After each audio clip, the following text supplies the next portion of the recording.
So basically that's what the track looks like on the inside now that it's got the connecting link out of it. Like I say, with these wheels rounded off on the end of it, it clicks and clacks because it's plastic on plastic. Nothing I can do about it. That's just the noise it makes. As it rolls, it does make a clicking noise and you can hear it. But I mean, it's a 20-year-old track and it cost me $50 20 years ago to make it. So what do you want? This is just the regular steel ends that are on a round hay bale or lacing repair kit, and they've lasted 20 years. They're rusty, they're crusty, they looked absolutely horrible.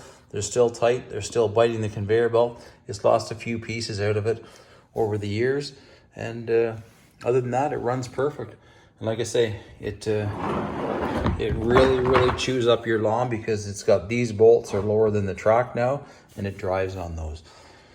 I guess if you didn't mind taking it apart, you could, or didn't want to be able to take it apart later on, you could run it the other way and have it like a studded carbide coming out this side, but we've just never done it like that. I got the track backwards, you can't read the kids' names or whatever. Like I say, my friend has one that he made that's longer than this, and what he did was whenever it broke, he staggered it. So it's got, instead of all three of the seams lined up together, he's got one seam a third of the way this way, one seam a third of the way this way, or lace. He joins it together and then puts it on like a regular kitty cat belt. He has to take his front driver sprocket out, the whole shaft, the sprocket off and everything. This one here, you don't have to. Just slides into the kitty cat's canoe. You put 3 welding rods in it. You leave the back idler or the back tensioner pulley in place. Loosen the front 2 bogey wheel cross shaft. Just let them fly up inside the track. Put your welding rods in, and then you have to pry the 2 bogey shafts back down into place, get the nuts, the bolt started into them, and then tighten everything up, and it's good to go. Like I say, this track is pretty much unbreakable, and it is noisier to run, but I don't think you could break it. I don't know what you would have to do to break it.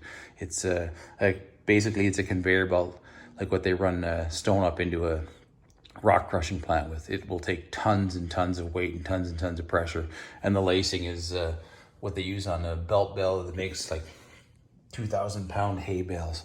Anyways, had it for 20 years. Just thought I would post it, and you can go from there. You could use these little bars just like that to replace one torn window in any kitty cat track. You just have to get the rubber ground out, get it to sit down flat, make sure the bolts clear your bogey wheel, and bolt the broken window back up to the back side of it with a carriage bolt that you've ground the head of it down flat. A little bit of fussing around to do it, but it's definitely doable. I think it's a better system than what Kitty Cat ever had. It's a little bit heavier. It probably weighs an extra 5 or 6 pounds, but it's run for 20 years. I can't complain about it.